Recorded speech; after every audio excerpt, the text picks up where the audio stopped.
110 शब्द प्रति minute start होगा 5 सेकेंड बाद।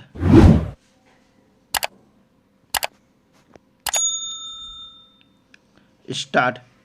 Professor MS. स्वामीनाथन अब हमारे बीच नहीं हैं। देश ने एक ऐसे दूरदर्शी एवं महान व्यक्ति को खोया है जिन्होंने भारत के कृषि क्षेत्र में क्रांतिकारी परिवर्तन किए और जिनका भारत के लिए योगदान हमेशा स्वर्णिम अक्षरों में लिखा जाएगा। स्वामीनाथन भारत से प्रेम करते थे और चाहते थे कि हमारे किसान समृद्धि के साथ जीवन यापन करें। वह अकादमिक रूप से प्रतिभाशाली थे और किसी भी करियर का विकल्प चुन सकते थे, लेकिन 1943 के बंगाल के अकाल से वह इतने द्रवित हुए कि उन्होंने तय कर लिया कि अगर कोई एक चीज़ जिसे वह करना चाहेंगे तो वह है कृषि क्षेत्र का कायाकल्प। बहुत छोटी उम्र में वह डॉक्टर नॉर्मन बोरलॉग के संपर्क में आए और उनके काम को गहराई से समझा। पिछली सदी के छठे दशक में अमेरिका ने उन्हें एक फैकल्टी के तौर पर जुड़ने का आग्रह किया, लेकिन उन्होंने अस्वीकार कर दिया क्योंकि वह देश के लिए काम करना चाहते थे। आज हम सभी को दशकों पहले की उन चुनौतीपूर्ण परिस्थितियों के बारे में विचार करना चाहिए जिनका स्वामीनाथन ने डटकर सामना किया और देश को आत्मनिर्भरता और आत्मविश्वास के मार्ग पर ले गए। आज़ादी के बाद पहले 2 दशकों में हम कई चुनौतियों का सामना कर रहे थे और उनमें से एक थी खाद्यान्न की कमी। पिछली सदी के 7वें दशक की शुरुआत में भारत अकाल से जूझ रहा था। इसी दौरान स्वामीनाथन की प्रतिबद्धता और दूरदर्शिता ने कृषि क्षेत्र में एक नए युग की शुरुआत की। उनके कार्यों से गेहूं उत्पादन में उल्लेखनीय वृद्धि हुई। भारत खाद्यान्न की कमी वाले देश में से खाद्यान्न में आत्मनिर्भर वाले राष्ट्र के रूप में परिवर्तित हो गया। इस शानदार उपलब्धि की वजह से उन्हें हरित क्रांति के जनक की उपाधि मिली, जो बिल्कुल सही है। हरित क्रांति में भारत की हम कर सकते हैं वाली भावना झलकती है। यदि हमारे सामने करोड़ों चुनौतियां हैं तो उन चुनौतियों पर विजय प्राप्त करने के लिए इनोवेशन की लौ जलाने वाले करोड़ों प्रतिभाशाली लोग भी हैं। हरित क्रांति शुरू होने के 5 दशक बाद भारतीय कृषि आधुनिक और प्रगतिशील हो गई है, लेकिन स्वामीनाथन द्वारा रखी गई नींव को कभी भुलाया नहीं जा सकता। उन्होंने आलू की फसल को प्रभावित करने वाले कीटों से निपटने की दिशा में भी प्रभावी अनुसंधान किया। उनके शोध ने आलू की फसल को ठंड के मौसम का सामना करने में सक्षम बनाया।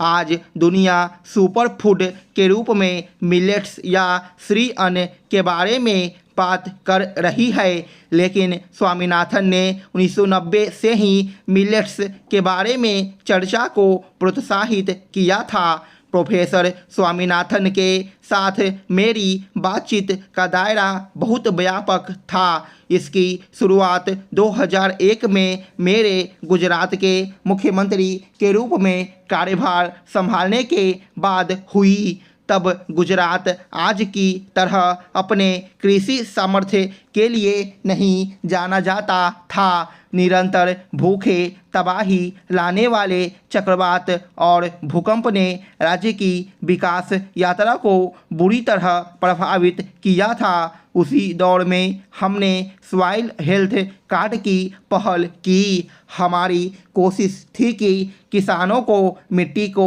बेहतर ढंग से समझने और समस्या आने पर उसके समाधान में मदद मिले। इसी सिलसिले में मेरी मुलाकात स्वामीनाथन से हुई। उन्होंने बहुमूल्य सुझाव दिए। उनका समर्थन उन लोगों को समझाने के लिए पर्याप्त था जो हमारी योजना को लेकर संशय में थे।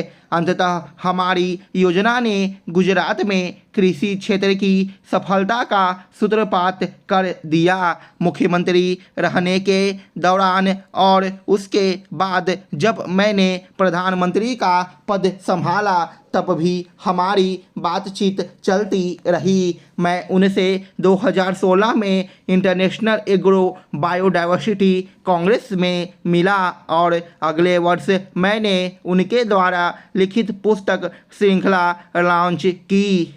कुरल ग्रंथ के मुताबिक किसान वह धुरी है जिसके चारों तरफ पूरी दुनिया घूमती है। ये किसान ही हैं जो सबका भरण पोषण करते हैं। स्वामीनाथन इसे अच्छी तरह समझते थे।